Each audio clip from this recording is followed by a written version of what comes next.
Good morning, Southwest Meat Association. My name's Rick Kimbrell, CEO of Start Clean Legacy, LLC. We provide contract cleaning services, detergents, and sanitizers to dozens of SMA members. I'd like to take a moment to thank our team, 400 strong here in the Southwest. For the last 6 months, they've been working harder than ever, just like the men and women in your plants. Without them, we wouldn't be able to serve the food industry. Our team, like yours, has continued to keep grocery store shelves full and stocked, and we're proud of that. Start Clean's honored to be the sponsor of the 64th Annual SMA Convention. I'm so glad we were able to at least meet in this format. The last time I missed an SMA convention was in 1987, the Orlando Convention, when my father, Ray Kimbrell, he either couldn't or wouldn't fork over the money to take us to Florida. I'm thankful that my roots and our Start Clean family roots go back with SMA about as long as this old classic's been on the road. This is the best job I've ever had. Every day we get to build the culture and have the opportunity to create the best job that you've ever had for so many people, helping build careers that coexist with a healthy work-life balance. To do this, we've created the Start Clean Wins Leadership Training Program. This program is mentoring and training all of our existing and future sanitation managers, coaching them to be prepared, consistent, confident, and to follow through as they help manage your food safety. If you see someone walking through your plant with one of these on, stop and encourage them. Again, Start Clean commends all SMA members for their role in putting safe food on the table. The food industry will always be essential. We're proud to be a part of it. I know you are too. Work hard.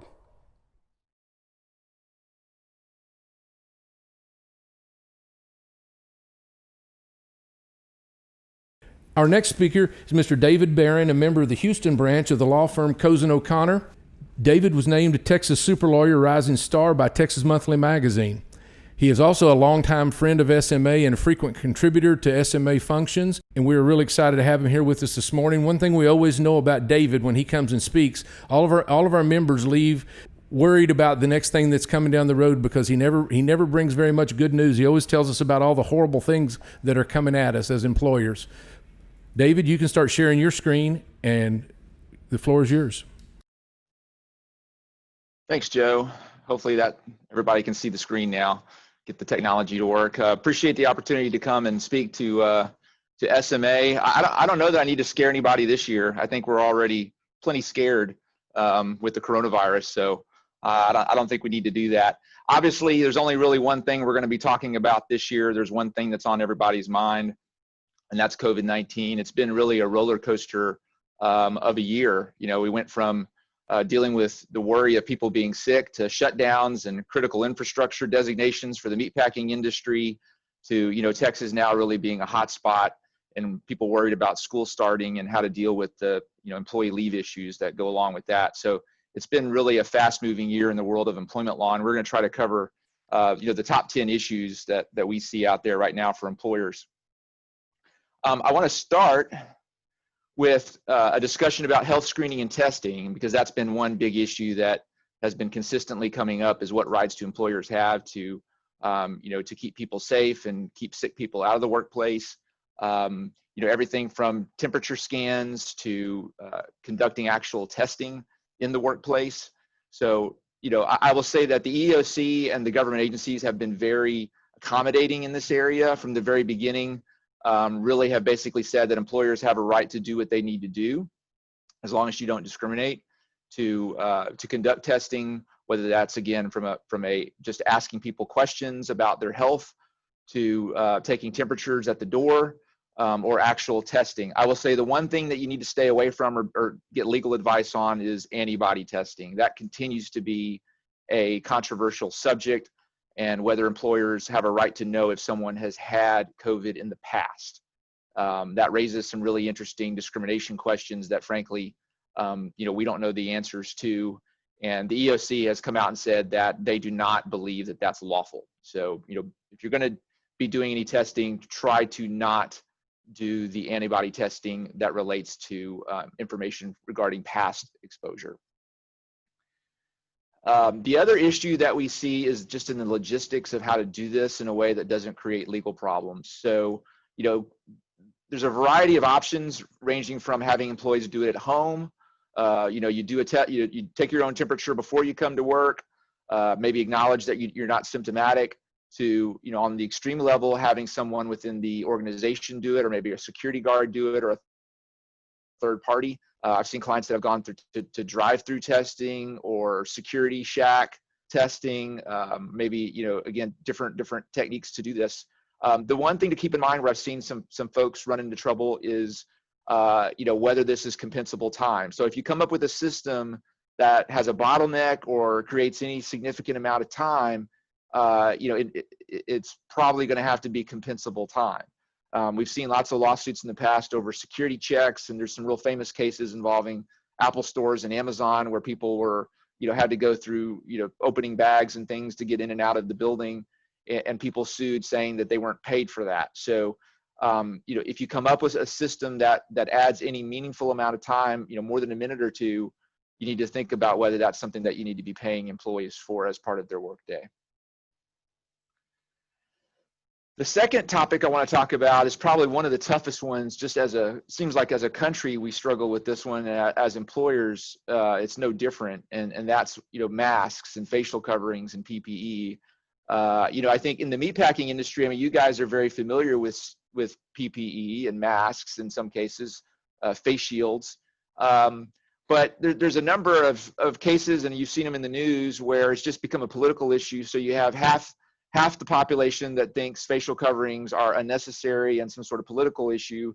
And then you have the other half of the population that thinks if you don't have your mask on, that you're not, properly being respectful to their health. So that creates some problems, because as employers, you have both of those camps within your workplace, and you have to somehow manage that in a way that doesn't cause, disputes. So as a simple matter, can you require employees to wear a facial covering or a mask or a face shield?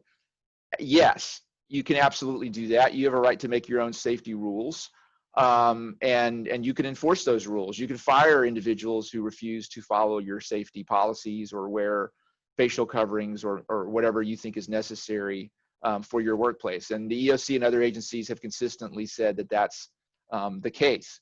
The one thing that you need to be wary of is this notion of reasonable accommodation. So what do you do if someone says, I have a religious reason where I can't wear a facial covering, or there's a medical reason, I can't breathe, I've got asthma, I've got a breathing problem. You need to be, on the alert for those two issues, religious or medical reasons why someone cannot, use or wear your PPE. If it's just an objection because philosophically they don't want to wear a mask, that's not protected. You have a right to discipline that person. If there's a good medical or religious reason, legally you're going to have to sit down with that employee and have a dialogue and figure out, is that something that can be accommodated? I've had clients that have decided they can't accommodate it. It's just a safety issue, and maybe they need a leave of absence for a period of time until this is over. Or maybe that you can move this person to a job where distancing would make a mask unnecessary. There may be options, there may be not. They may be able to work from home, for example, but you do have to have that dialogue with that person if they raise the issue, and that's the important thing. The other issue we're seeing out there right now is, because we have so many people wearing masks and so many people wearing facial coverings, is people wanting to put political messages on their masks. And do you have a policy? Do you allow people to bring sports logos or whatever on their masks? And if you start going down that road, can they then come into work with a political message? And this is a touchy one, because the legal answer is yes, you can have a dress code. You can have a policy that says you can't put political messages on masks, just like you could have that same policy that restricts the messages on a t-shirt in the workplace. But what we've seen is a lot of big companies who have gone down this road and been hit with public relations backlashes and bad PR. So there's a lot of different moving pieces to this question. I mean, even if you can do it legally, should you do it? Do you care? So again, from a legal perspective, you have a right to set your dress code, including masks. And you can't discriminate. You can't allow some messages and not others. That's not going to be allowed. But if you want to restrict political messages or offensive messages or any messages, you can only wear blue. Whatever you want to do, you have the right to do that in your workplace. I would just say that, think about what the possible fallout of that's going to be in this very volatile environment that we're living in right now politically. So let's talk about positive cases in the workplace. Most of you are in Texas or the South, surrounding states, and we're sort of ground zero right now on COVID-19. I can tell you from the first, this all started around February or March. Many of my clients, had issues out of state, but really didn't have much in terms of positive cases in their Texas workplaces, and that's just completely changed in the last month or so. Many of my clients went months without having a single case, and now they've had 10, 20, multiple cases that they've experienced, in their Texas workplaces. So we're definitely getting the brunt of it right now.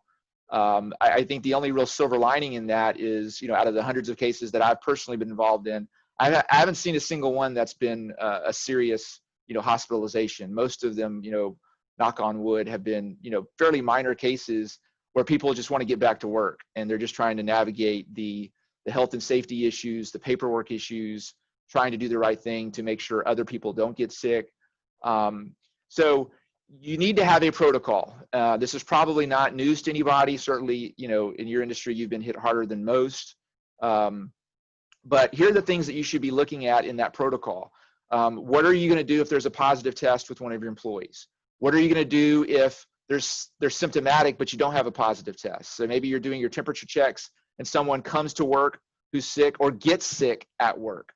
Do you treat that under your protocol like a positive test? I think yes.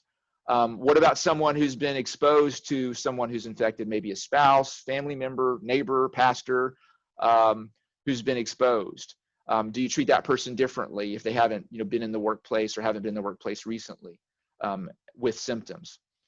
So that's the first question of, you need to have a policy and a protocol. And then you need to think about what are the pieces that you're going to include in that protocol. A big one, of course, is sanitation. OSHA requires, CDC recommends. I think we've all seen, all the recommendations out there on sanitation, using chemicals that are proven to, to eliminate COVID-19 in the workplace. If you have a case in the workplace, absolutely need to do that. And again, I know, most facilities have a, normal sanitation protocol and timetable anyway, but it's super important when you have an actual positive case in the workplace to do that. We've seen many facilities close to make sure that the sanitation is done correctly and thoroughly. Again, as of right now, there's no OSHA requirement to do that. Those are voluntary decisions that employers have made. But again, the more proactive we are, what I've seen is the more proactive employers are, the less attention you're going to get from OSHA, health departments, people like that. Notification. So that's a big issue. You're balancing the privacy concern of the person who's sick with the expectation of the other employees that they're going to be notified, so that they can make their own decisions on their own health if there's a case in the workplace.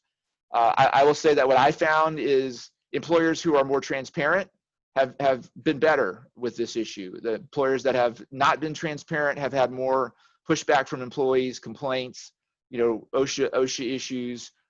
You want to try to keep your employees happy, and it's a stressful time for everybody, and I think more communication is better. Again, that does not mean releasing the name of the person who has tested positive. What that typically means is providing notice that there's been a case in the facility. What I found is the first one's tough. People get very worried, they're nervous. If you have, the more cases, eventually people get used to the fact that, okay, my employer's going to tell me, there's transparency here, and, we'll move through this. The other piece to that is contact tracing. And CDC says that if you have anybody that's been in close contact with that employee who tests positive within the last 48, 72 hours, that person would also have to be self-quarantined. And what CDC says is it's closer than 6 feet for more than 15 minutes. So you have to be able to do that contact tracing when you have an employee that tests positive, and exclude those other folks as well for 14 days. So that's going to be a separate notification to those people than it would just a general notification to, for the most part, the entire workforce. Do you have to tell the public? That's another tricky question that many employers have wrestled with. And I've got clients that are all over on the map. There's a very, I won't name names, but one of the big Texas-based grocery stores has been very transparent of how many cases, which stores have put that on their website. I have lots of other clients that don't do that because they view the PR as something they don't want. So again, there's no obligation to report, to put it on Facebook or report to local authorities. Typically in Texas, it's the health department's role to report positive cases. So again, I think that's another piece of your protocol and policy that you need to be thinking through how you're going to handle that.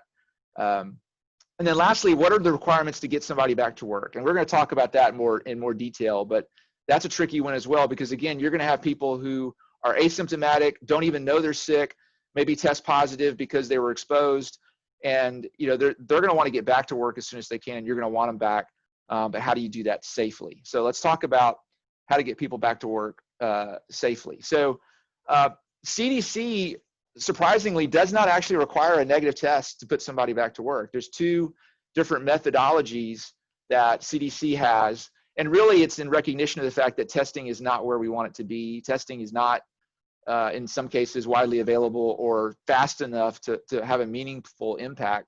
If it's a 14-day quarantine and testing takes 10, 14 days to get back the results, it's really not very helpful to you. So there's two different systems that CDC has put out, which I've included in the materials and I think are very helpful.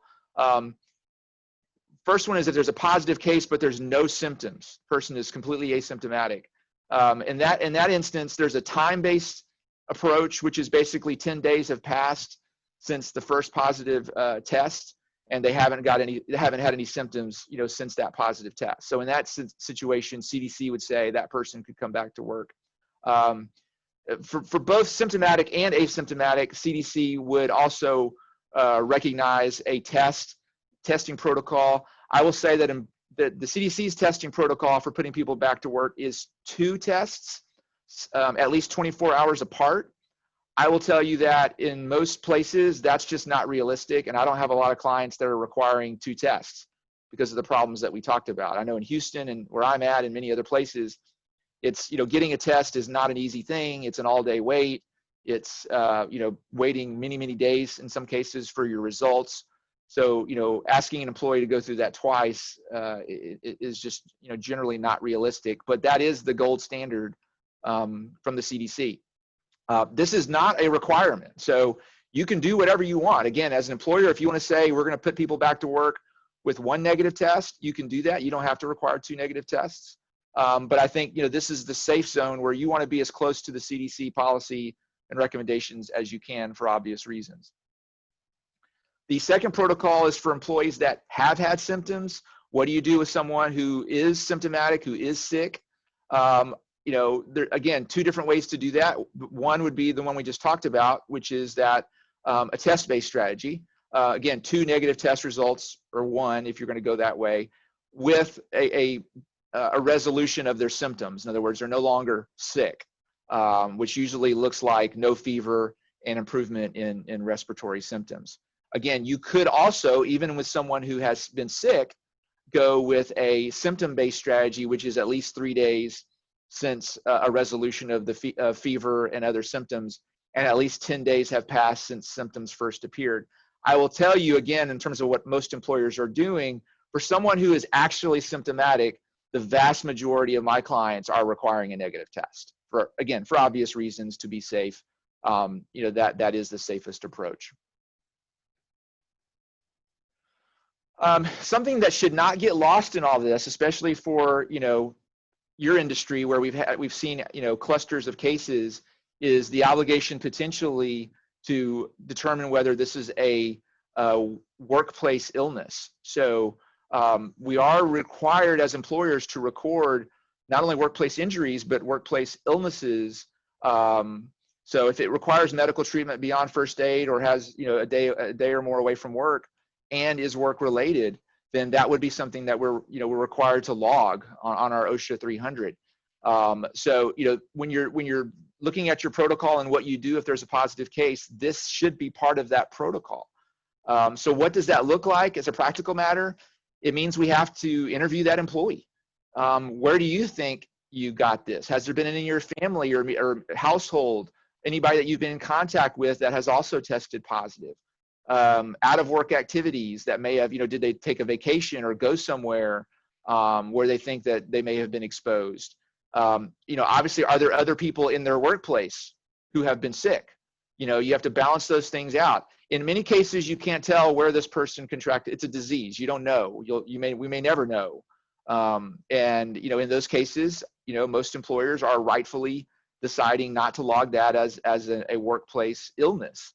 But the more cases you have at work in your workplace, especially if that person was in close contact with someone else who's tested positive in the workplace, the harder it's going to be to say, legitimately that this is not something that was caused at work. And then again, that has a ripple effect because then it could potentially be a workers' comp case.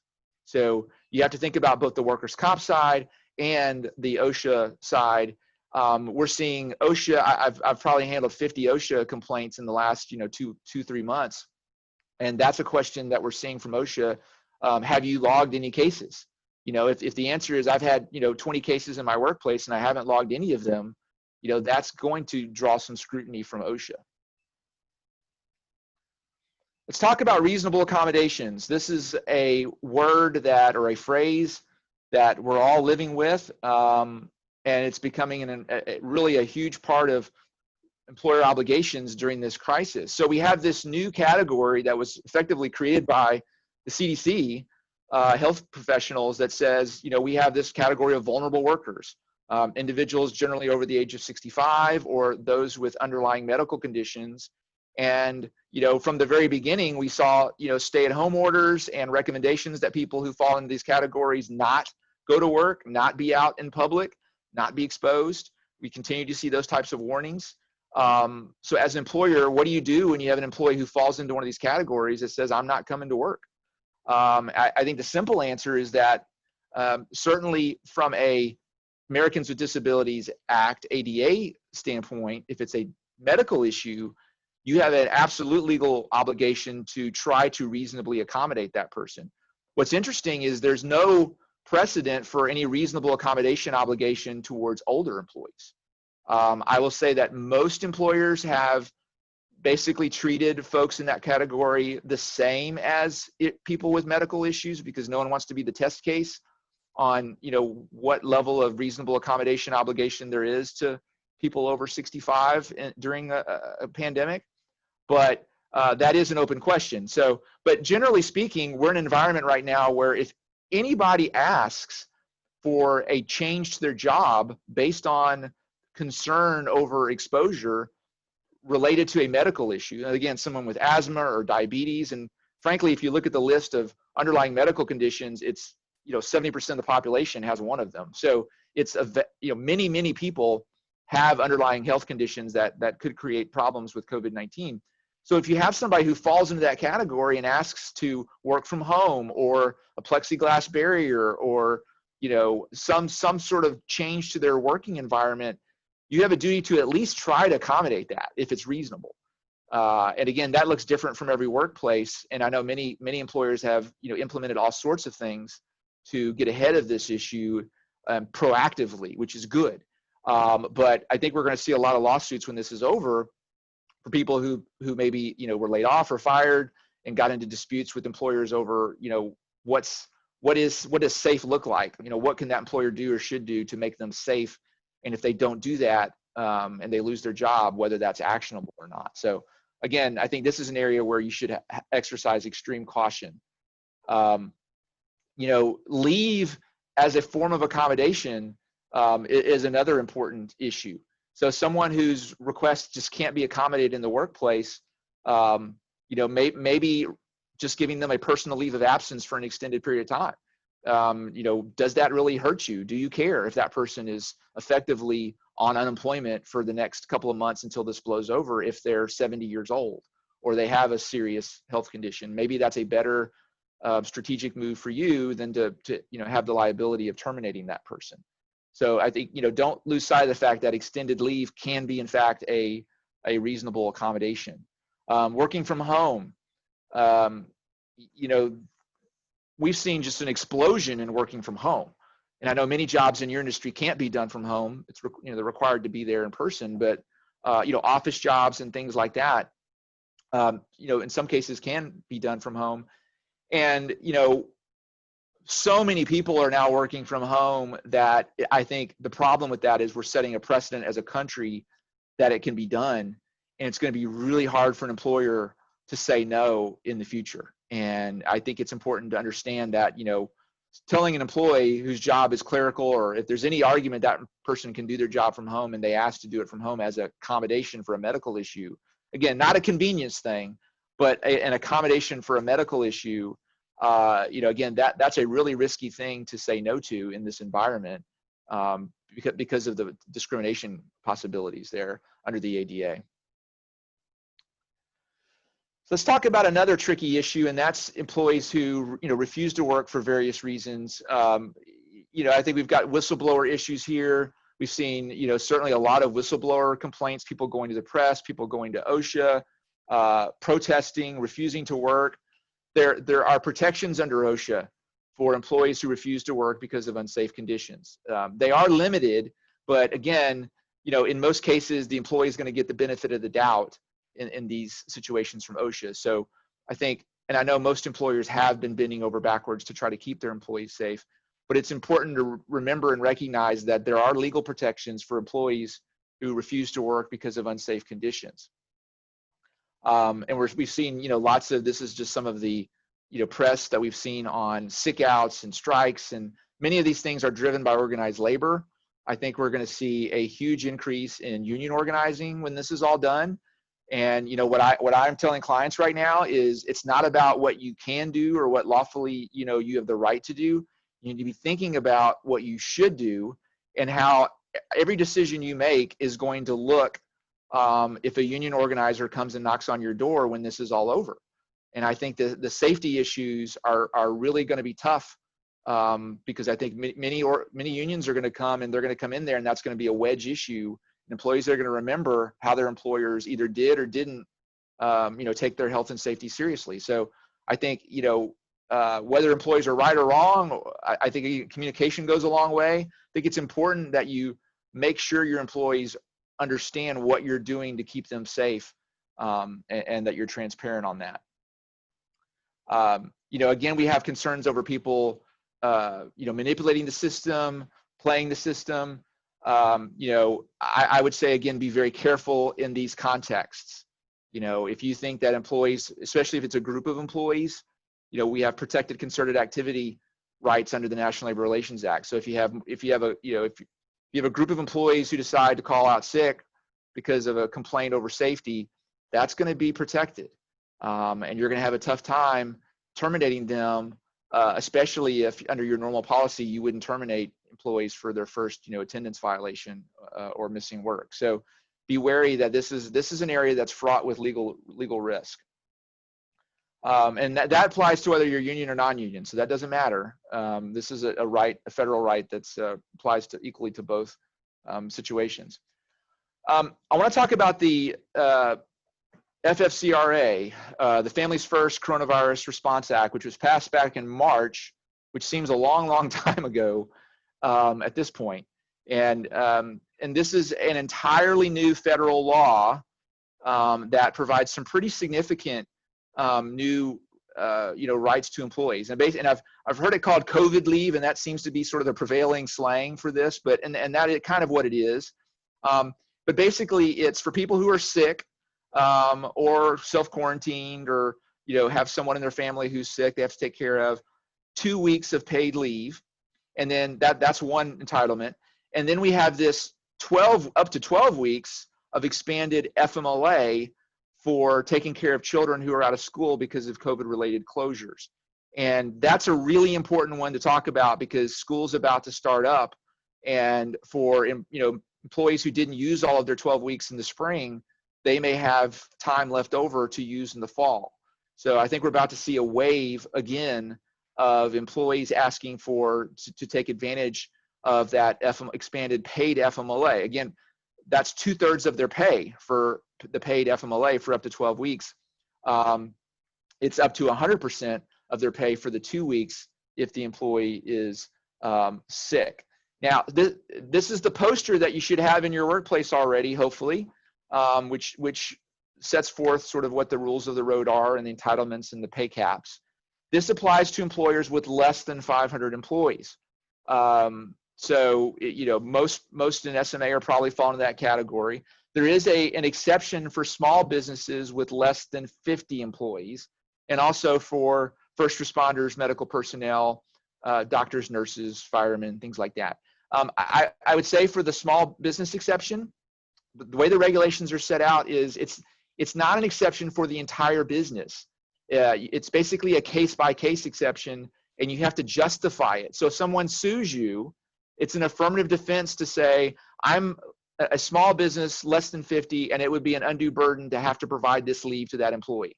I would say that if you're going to go down that road and make that case in court, because that's where you'd have to make it if the employee sues you, I think it's going to be easier to make that case if it's the 12 weeks related to a school closure versus the 2 weeks if the person is sick. The other really important piece to understand here is that there is a tax credit for the employer for any amounts paid under this program or this law. So if you pay out someone 2 weeks of pay, you get to take a tax credit, not against your income taxes, but against your FICA taxes or your payroll taxes, which are paid quarterly. So, it really is almost a dollar for dollar benefit to the employer. So the out-of-pocket here is very small. For that reason, my recommendation here is to, certainly within reason, but if my choice is I pay out somebody their 2 weeks because they're sick, versus arguing over something and running the risk of being sued when I have a tax credit for that, most companies are erring on the side of paying the person, taking the tax credit, and avoiding the fight. Again, with schools out right now, but we're about to be faced with this issue in a short period of weeks, frankly. And one of the real hard questions right now is many school districts are basically coming up with a hybrid approach where it's the parent's choice whether to send the kid to school. The way this law was drafted, of course, the world's changed since February of this year. It's drafted so that if schools are closed, parents can take 12 weeks of time off paid to take care of their children. So, we don't know what to do if the school is half open, half closed. It's parent's choice. If the parent opts out, keeps their kid home, can that employee still take the time off under the Emergency Family and Medical Leave Act? We hope DOL will give us some guidance on that, but that's a real hard question that many employers are going to be wrestling with in the next few weeks. Obviously, you can't retaliate against employees who have taken Family First Coronavirus Response Act leave. So you have to be real careful with that and not, treat that person any differently, for taking leave. I want to talk a little bit about some wage and hour issues, and I see we've only got a few minutes left, but working from home. So we have lots of people who are working from home right now, and I think there's lots of issues that come along with that. The big one is trying to make sure we pay people for their time and we keep our timekeeping systems, in order in basically what's a new environment. So everybody knows how to keep time at work, but now you have people who may have not been working from home before, maybe who are non-exempt, paid by the hour, who are now trying to track their time at home when they're working for 15 minutes and then going and maybe taking care of a kid issue and then coming back to the computer. So far, DOL has been pretty flexible on that, and basically said, look, You only have to pay them for time that you know or should have known. So if you have good policies and you tell your employees report their time and they don't report it, that's probably for the most part going to be okay. But it really is important to make sure your policies are clear. So you don't want to have an employee that's checking their email, a non-exempt employee that's checking their email and doing work at night, but not writing that down, because now you've got a record that that person is doing work because it's on your systems, email is traceable. And if their timesheet says, 8 to 5 or 8 to 4, and they're, doing a bunch of email at 9:30 at night, that's going to be hard for you to argue that you don't have to pay them for that. So some other issues and traps for people working from home. Again, once you allow that, it's going to be really hard to take it back. And I think, again, we've now set this precedent that if someone requests this as a reasonable accommodation, once you've done it for an extended period of time, it's going to be really hard to argue that's an undue hardship. So keep that in mind when you're, wrestling with these issues. Another issue that I've seen pop up and bite employers is trade secrets and protecting confidential information. Are they forwarding things to their home email to print on their home computer? What about papers and things that they're using at home? What policies do you have surrounding that? The world doesn't stop. People are still moving employers. People are still quitting and going to work for competitors during the pandemic. So, I've had some issues recently where there's been some real problems with that, where people, they're not giving back documents. They've got all this treasure trove of things at home because they've been working from home for 3 or 4 months. So make sure that you're dealing with these issues from a security standpoint, from an exit standpoint. When employees are exiting, that you're asking them to make sure they've deleted, destroyed, returned property that they may have in their home. The other problem I've seen is people working from home, but they're out of state. So you may be, again, if all your employees are normally working at your facility in Texas, you're paying Texas taxes. What if your CEO decides, I'm just going to work from New York. I've got, or I have a vacation home in Montana, and I'm just going to work in Montana for the next 6 months. Does that create issues now you have an employee who's working in another state? You may now have to have unemployment and workers' comp in those states. So this is something to keep your eye on if you have employees who are working from home outside of a state where you normally do business and are familiar with the tax issues. So, keep an eye on that one. I've seen some employers really have trouble with that and haven't really thought about that issue when you have people working from home. The other one I've seen is with distancing concerns. Breaks and meal periods and the way they were normally done before the pandemic have changed, and in some instances. So, I've seen people being asked to work from their desks or to stay in one area, to not go to a, central break room. So, the law still requires us to provide meal periods if it's provided under state law. So you still have to do that. You can't get rid of them if you're in a state that requires them. And we still have the issue of off the clock work. So if you have a secretary and you say, hey, you need to eat at your desk, then, if she's eating at her desk while working and you're still taking out an hour for lunch, that could be a problem because there's no clear meal period where she's relieved from duties. So again, the normal rules of the road for wage and hour don't go away just because there's a pandemic. And I know that's a struggle, and many employers are trying to wrap their arms around how do we enforce these normal rules, like, stopping work and going to have a break when perhaps, the areas where they have their break aren't there or not available because of distancing concerns. The last issue I want to talk about is changes to pay. We've seen, things like exempt employees, not only maybe having their pay reduced, which again, keep in mind that there is a threshold even for exempt employees, that you can't take exempt employees below, but also changes to duties. So, again, maybe most of your office workers are out, so you have an office manager who's in the office effectively holding down the fort. Well, there are duties requirements that, again, don't go away just because there's a pandemic. You may be able to have a temporary, change in duties, but the longer this goes, the harder this is going to be. For example, a manager is supposed to be managing 2 or more full-time employees. If everybody's on furlough and that manager is no longer managing 2 or more full-time employees, calls into question whether that person now is exempt. If you have managers who are now performing a whole lot of manual labor or non-exempt work because of changes to your structure or organization, that could create a question as to whether their primary duty really is managing anymore. Outside salespeople who can't make outside sales calls, that's a real problem. And again, I think, realistically, as a practical matter, if they legally can't make outside sales calls, I think there's going to be some relief there. And I think the courts probably would say, it's not necessarily determinative if from a health standpoint they can't. But again, the longer this goes, the more problems that those types of issues are going to create for employers. So keep your eye on those issues.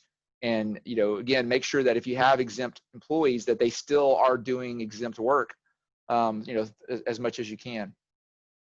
I want to talk a little bit about hazard pay and hero pay. I know that's been a big issue in your industry. I really hate the term hazard pay. I put it on there because that's what everybody calls it. I think it's, most employers have been smart and not called it hazard pay because I think it implies that there's some, danger to coming to work, which is the last thing you want to suggest to your employees. But I think, many employers have stepped up and paid people extra because of the safety issues. And that's a good thing. And I think most employees appreciate that. Some of the things that I've seen in working with clients through these issues is make sure you include that in the overtime rate. It's a change to their pay. It relates to their work. Has to be included in the overtime as well as straight time. Many companies have struggled to get out of it once you started it. It's one of those things that once you give someone a benefit like that, it's really hard to take it away. You need to think about what's your exit strategy going to be. What I've seen many employers do is try to use that opportunity when you're, phasing out of it to phase into something else. Take that opportunity to transition towards something that's more aligned to business goals like profitability, production levels, safety records, something that, is not just a straight up addition to their pay. But, again, going back to morale issues, union organizing, this is one area where it's just ripe for frustration and conflict. And I think, again, there's not a question of what you can do, but what should you do in handling the situation. And that's the end of the presentation. I'm happy to answer questions. Again, I think this has been a really interesting year, frustrating year, a challenging year on the employment law front. One where things have moved very, very quickly. And, most employers have done a good job just trying to keep up. And, who knows where we'll be in a month from now. Well, David, thank you very much. As you might imagine, there are questions. And so I'll let Lacey start going through them. We've got several, as no surprise to anybody. So Lacey, start asking some questions. Yes. Okay. So the first question, if an employee states they're going to get tested for COVID and they are missing work, what kind of documentation can a company request? Sure. So you can still request documentation for people who are absent. In that situation, I think that would potentially be a family, FFCRA, up to 2 weeks of pay potentially for that situation. The question would be, why are they going to get testing? Have they been exposed? Has a doctor recommended that they go get testing? So you would ask all of those questions to see whether they qualify for that entitlement. If they do, it's protected. You have to give it to them. The other issue is because there's a tax credit associated with that, potentially you could be audited. So there's the one side, which is if I have to give this employee the leave, I need to make sure I understand the reasons why they need it so I can make sure I make the right call. But also I need to document why I gave this employee the leave so that I can provide this to my accounting people to keep, so that if the IRS ever says, why did you take $20,000 in tax credits, you can say, well, I had, 30 employees who asked for time off and I paid this person, and you have the documentation to show. So please don't lose sight of that fact. This is not only an employment law issue, this is a tax issue. Awesome. Next question. If we have a positive COVID employee and we inform our team and potentially exposed employees want to leave and quarantine, but not get tested for COVID, does the company have to pay them for this time? No, So if you look back at the Families First criteria, it's if a medical professional recommends that they quarantine. So if a person is just worried or nervous, that's not something that's paid leave under Families First, and it's not job protected. And again, get into some hard issues of what do you do with that person? Do you let them have unpaid time off? Probably. I mean, I think I'd be wary of terminating that person, but you don't have to pay them unless they have some documentation that they've been instructed by a healthcare provider to self-quarantine or to not come to work because of illness. Next question. What employer liabilities protection for our members does the President's enactment of the Defense Protection Act? Yeah, that's a good question. It's unclear. I think, so generally, here's the law on liability in Texas, and it's different from every state, but most of the folks are in Texas, so I'll just give you that one, and many states are similar. So if someone contracts COVID-19 at work, and they can prove that, then it would be workers' comp. That's usually a good thing, because what that does is that provides a bar. That person cannot sue you. Your liability is insured, and their right to recover money is limited under the law to whatever the caps are under workers' comp. So, and you have insurance for that. So that's really good news.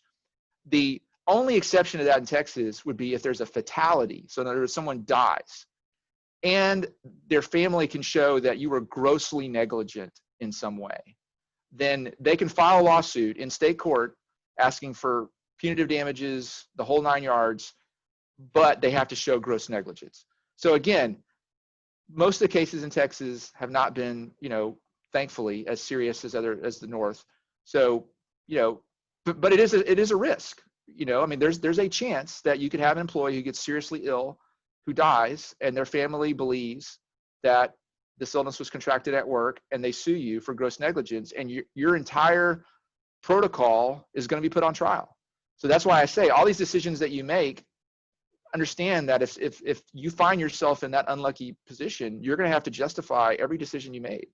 And in hindsight, what's that going to look like? So, I would worry about that worst case scenario. And even the liability protections from the executive order, and also from the bill that's being shot around Congress, is going to have a standard that looks something like that. It's still going to allow a lawsuit if there's gross negligence, probably. Next question. Do you have any sanitation written examples for office areas, not necessarily our production areas? What are your suggestions, or what have you seen so far? Yeah, I don't have any specific protocols. What I would say is there's a whole bunch of vendors who have popped up who can do this. And, I think my view is trust the people who do that for a living. So I don't think you're going to find any shortage of people who will come in and clean an office, after a positive COVID case. I think you'll be covered up with people. It may be hard to get them out there. I mean, the problem I've seen is because there's so much in demand that, employee calls you at 3:00 in the afternoon and says, I'm sick, I've tested positive, and now, you don't want to put people back in that office until you've cleaned it. It may take a little time to get somebody out there to clean it, but I think there's a lot of vendors out there that have the right chemicals, and I would just defer to them. Next question. For contact tracing with adjacent employees, are you stating to send all home for quarantine even if they are not showing symptoms? So contact tracing is a tough one, because again, there's no law on this. This is not a legal requirement. There's the CDC recommendations. And what CDC says is if you're in close contact, which they define as, closer than 6 feet for more than 15 minutes. So generally that's not going to be your whole workforce. It's going to be, if they're on a line, if the person next to them or across from them is closer than 6 feet and they're around them all day, then yeah, that person, might fit that criteria. But, if you're in an office and you pass by the person, no. And I think, and that's why you give notice to the broader group, because there may be people in that group that need to know, can monitor their symptoms, et cetera. But you would typically only exclude people who are, who meet that definition, which is pretty strict. Again, in a meat packing where people are working, on top of each other, in some cases, that might be a larger number of people, but each workplace is different. So you have to look at that. Who schedules or is responsible for the tests to return to work? Yeah, another good question. So we really don't have any good guidance on that. Texas does not have any state law, so that's nice. If you're as an employer are requiring a test, especially if the employee has a doctor's note or some other, avenue to get back to work, and you're not happy with it, then it really raises a question as to whether you have to pay for it legally and whether that's work time. What I've been doing and recommending, and many employers are doing, is telling employees that here's our policy. You have to bring documentation showing that you've tested negative. And if you have to do a second test, for example, maybe you don't like the first test, I think then you absolutely have to pay for it. If you want to take a conservative view and just pay for everybody's test, certainly you can do that, and that's the safe approach. To treat it like a drug test or any sort of other occupational testing. Many employers are doing that. Many employers are, creating relationships with local clinics and things where they've made arrangements to do that. But again, we don't really have guidance as to who has to pay for it in these situations. And one last question. When can a company open their doors again to sales representatives or other service companies that are not deemed essential? Yeah, another really good question. I think right now, I think you could theoretically do that. I think the days of essential and non-essential, at least in Texas, are pretty much over. I think the broader question is, should you do it? What protocols should be in place if you are going to allow visitors really of any sort or vendors onto your property? Is it wise? Again, there's not just a legally can you do it, is it a wise thing to do? Again, it makes the contact tracing more difficult. So everybody that you bring, the more people you bring into your workplace, the more possibilities that one of those persons is sick, and then that creates issues for you. So I think most are taking this on sort of a step-by-step cautious basis, but legally, I think you could. David, again, thank you so much. And I know she said that was one final question, but as a panelist or participant, I'm not allowed to type in my questions. So I had one that I wanted to let you answer before you get out the door. I get calls from members all the time that are having issues. They've had enough employees become ill that they've temporarily paused or shut down production for a few days to kind of get past it and weather the storm. And they run into some real issues with local health authorities. Where can they go for help with that one? Because most of us have not much experience in dealing with some of these local health entities. Yeah, we've been doing a lot of that. We have an entire task force since February. This is all we've been doing, and I've been leading that at our firm. So, there's lots of people that can help with that. Again, I think you have to be careful not to make it confrontational. And I think our advice is always, you get a lot more with honey than vinegar. So I think you want it to recognize the pressure that they're under, the politics of it. Which is huge. What we recommend in all these cases is start building your record of all the things you're doing. Take pictures, have that stuff ready, have your package ready when anybody challenges what you're doing, whether it's OSHA, whether it's a health department. You want to have a thick stack that you can show them of all the proactive things that you've done to keep your employees safe, so that hopefully you can back them down. You want to be the good employer. You don't want them to find problems with what you're doing or areas where you're not meeting the CDC's expectations. You want to try to be as proactive as you can and document. Again, take pictures. Be ready when someone says, why do you have 30 cases and why haven't you done this or why haven't you done that? Be able to show them what you've done. Well, thanks again for an excellent presentation and for making another SMA meeting go very smoothly. And hello, SMA. Hey, Paul Keene, Vice President at Risco. Hey, I just wanted to send a personal message along. I hope everyone is doing well. We were really looking forward to coming down to San Antonio, sharing some information on some of the advancements we've made in the equipment. We do a lot of different things from sausage, linking lines, grinders, mixers, tray denesters, conveyors, paper interleavers, link cutters, a lot of different types of equipment. We're really looking forward to sharing that.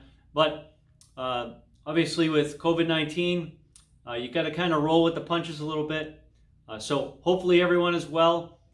Take advantage of this virtual conference, and we will see you next year.